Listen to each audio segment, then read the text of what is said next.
Thanks, everyone, for being with us. I haven't seen Mr. MDP. Hello from Canada, MDP.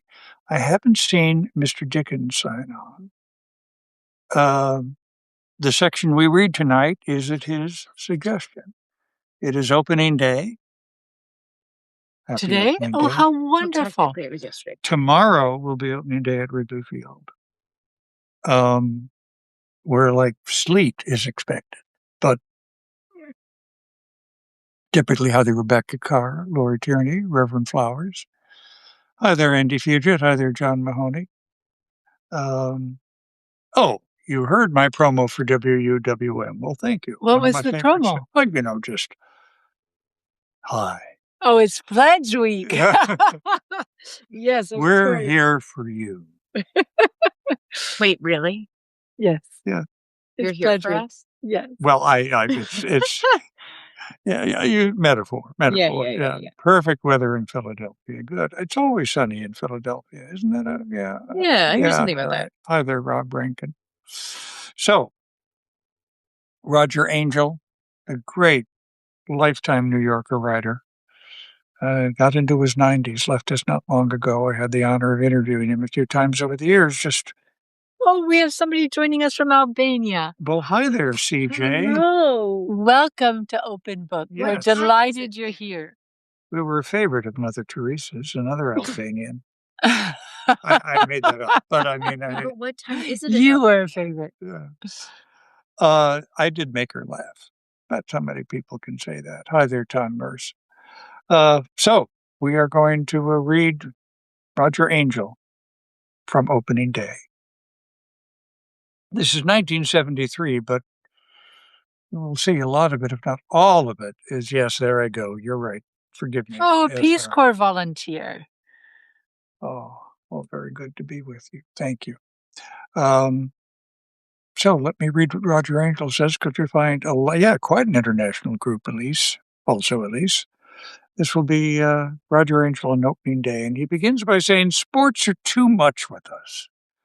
Late and soon, sitting and watching, mostly watching on television, we lay waste our powers of identification and enthusiasm, and in time, attention is more and more closing rallies and crucial putts and late field goals and final playoffs and sudden deaths and world records and world championships unreel themselves ceaselessly before our half-lidded eyes. Professional leagues expand like bubble gum. Even more now, I'll point, ever larger and thinner in the extended sporting seasons, now bunching and overlapping at the ends, concluding exhaustion and the wrong weather. So, too, goes the secondary business of sports, the news or non-news off the field. Sports announcers have halfbacks and ex-halfbacks and mod hairdos bring us another live exclusive interview, in-depth, with the twitchy coach of some as yet undefeated basketball team, or with weeping for joy 14-year-old champion female backstroker. And the sports pages, now almost the largest single part of the newspaper. What are newspapers? Brim with salary disputes, medical bulletins, franchise maneuverings, all-star ballots, drug scandals, close-up biogs. After dinner tributes, union tactics, weekend wrap-ups, wire service polls, draft choice trades, clubhouse gossip, and the latest odds. The American obsession with sports is not a new phenomenon, of course, except in its current dimensions, its excessive excessiveness. What is new? And what must at times unsettle even the most devout and unselective fan is a curious sense of loss. I think about this with all the sports gambling now. In the midst of all these successive spectacles and instant replays and endless reportings and recapitulations, we seem to have forgotten what we came for. More and more, each sport resembles all sports, the flavor, the special joys of place and season, the unique displays of courage and strength and style that once isolated each game and fixed it in our affections have disappeared somewhere in the noise and crush. Of all sports, none has been so buffeted by this than the unselective proliferation, so maligned by contemporary cant, or so indifferently defended as baseball. Yet, writes Roger Angel, the game somehow remains the same, obdurately unaltered and comparable only with itself. Baseball has... Obdurately unaltered. I like that. Yeah, isn't it? Baseball has one saving grace that distinguishes it from me, at any rate beyond every other sport, because of its pace. And that's the perfectly observed balance, both physical and psychological, between opposing forces. Its clean lines can be restored in retrospect. This inner game, baseball in the mind, has no season, but it is best played in the winter without the distraction of other baseball news. At first, it is a game of recollections, recapturing, and visions. Figures and occasions return, enormous sounds rise and swell. The interior stadium fills with light and yields up the sight of a young ball player, some hero perfectly memorized, just completing his own unique swing and now racing toward first. See the way he runs? Yes, that's him. Unmistakable. He leans in, still following the distant flight of the ball with his eyes, and takes his big turn at the base. But this is only the beginning, for baseball in the mind is not a mere returning. In time, this easy summoning up of restored players, winning hits, and famous rallies gives way to reconsiderations and reflections about the sport itself. By thinking about baseball like this, by playing it over, keeping it warm in a cold season, we begin to make discoveries. With luck, we may even penetrate some of its mysteries. One of these mysteries is its vividness, the absolute distinct inner vision we retain of that hitter, that eager base runner, however long ago. My father was talking the other day about some of the ball players he remembered. He grew up in Cleveland, and Roger Angel writes, the Indians, obviously the Guardians, now were his team, still are. We had Nat Lajoie at second, he said. You heard of him. A great, big, broad-shouldered fellow, but a beautiful fielder. He was a rough customer. If he didn't like an umpire's call, he'd give him a face full of tobacco juice. The shortstop was Terry Turner, a smaller man and blonde. I can see Lajoie picking up a grounder and wheeling and floating the ball over to Turner. Oh, he was quick on his feet. In right field, we had Elmer Flick, now in the Hall of Fame. I liked the center fielder, too. His name was Harry Bay. He wasn't a heavy hitter, but he was very fast. He covered a lot of ground. They said he could circle the bases in 12 seconds flat. I saw him get a home run inside the park.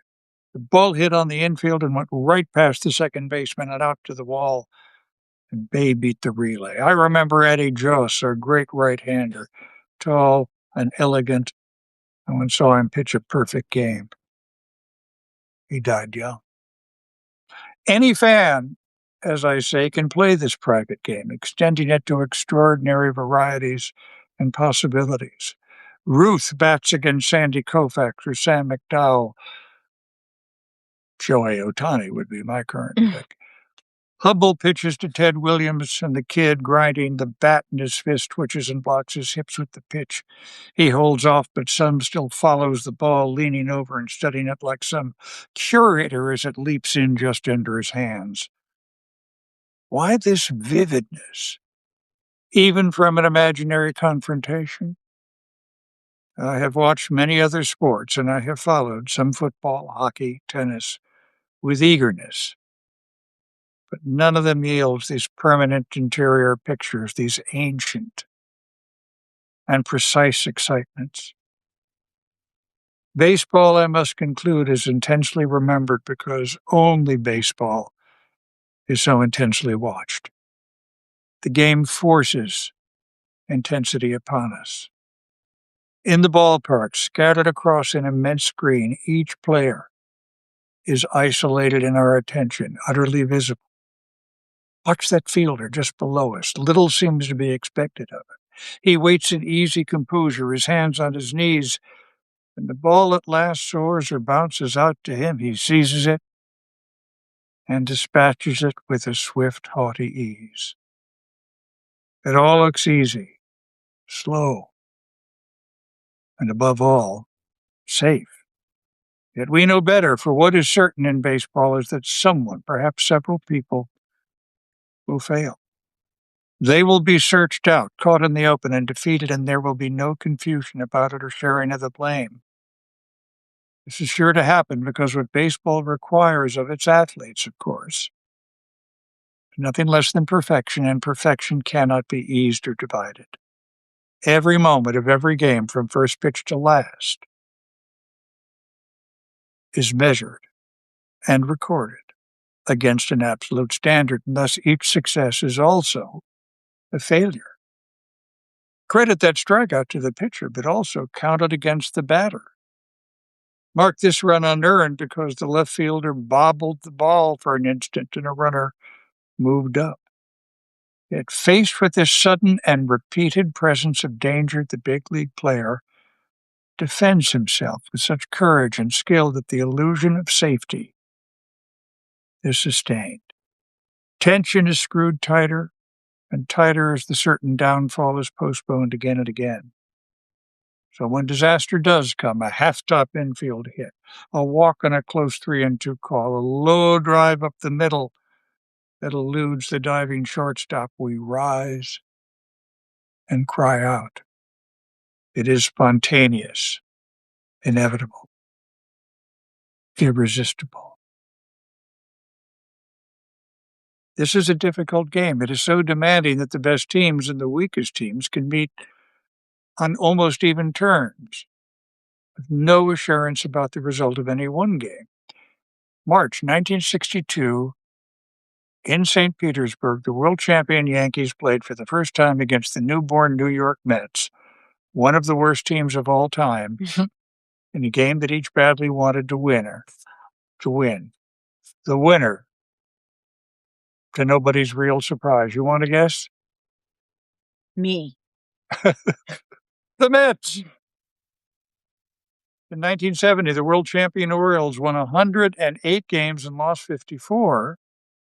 The lowest seller team, the White Sox, not the last time they finished there, won 56 games and lost 106.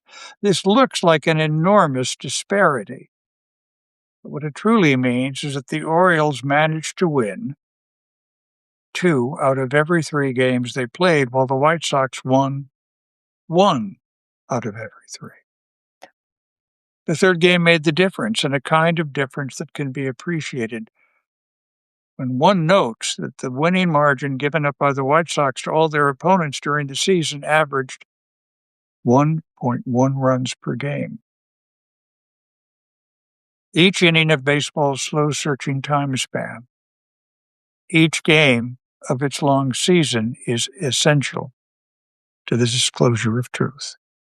Going to read the end now. Ready? It's all one paragraph. It's a long one. You've prepared us. Always, it seems, there is something more to be discovered. Sit quietly in the upper stand and look at the field. Half close your eyes against the sun so that the players recede a little and watch the movements of baseball. The pitcher, immobile on the mound, holds the inert white ball, his little lump of physics. Now, with abrupt gestures, he gives it enormous speed and direction, converting it suddenly into a line, a moving line. The batter, wielding a plane, attempts to intercept the line and acutely alter it, but fails. The ball, aligned again, is redrawn to the pitcher in the center of the square, the diamond. Again, the pitcher studies his task. Projection of his next line through the smallest possible segment of an invisible 7-sided solid, 60 feet and 6 inches away. Again, the batters considered his even more difficult proposition: to reverse this imminent white speck, to redirect its energy not in a soft parabola, a series of diminishing squiggles, but into a beautiful and dangerous new force of perfect straightness and immense distance. In time, These nether lines are drawn on the field. The batter and the fielders are also transformed into fluidity, moving and converging, and we see now that all movement in baseball is a convergence toward fixed points. The pitch ball toward the plate, the thrown ball toward the right angles of the bases, the batted ball toward the as yet undrawn but already visible point of congruence with either the ground or the glove. Simultaneously, the fielders hasten toward the same point of meeting with the ball, both the base runner and the ball now redirected toward their encounter at first base. From our perch, we can sometimes see 3 or 4 or more such geometries appearing at the same instant. The green board below us, and mathematicians that we are, can sense their solution even before they are fully drawn. It is neat. It is pretty.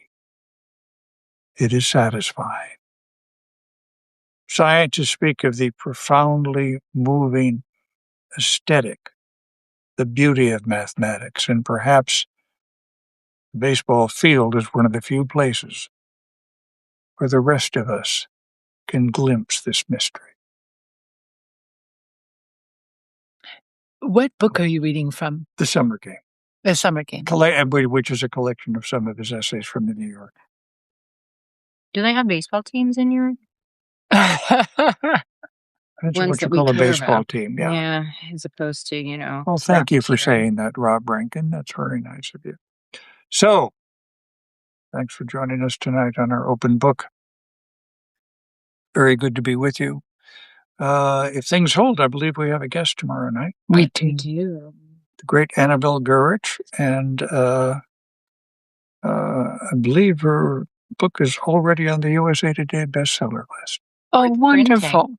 Pardon me? Fourth printing. Fourth printed, really? Yes. Cancer Slacker memoir. So we look forward to welcoming her. That's what she calls No, I know. It makes me smile. Yeah. So, and wonder if they'll play at Wrigley Field tomorrow with the weather. But, takes more than the weather to shut down the Cubs. It takes a who, by the way, have reached an extended agreement with Pete Crow Armstrong. Very glad to see that. I think Pete Crow Armstrong and Shohei Ohtani are the most exciting players in baseball. We do like a good, Just saying. beneficial extended agreement. Yes, exactly. Well, Marianne, head on out to Wrigley Field. Go, Cubs, go. Yes, PCA. So thanks very much for being with us tonight in our open book. See you later. Bye-bye.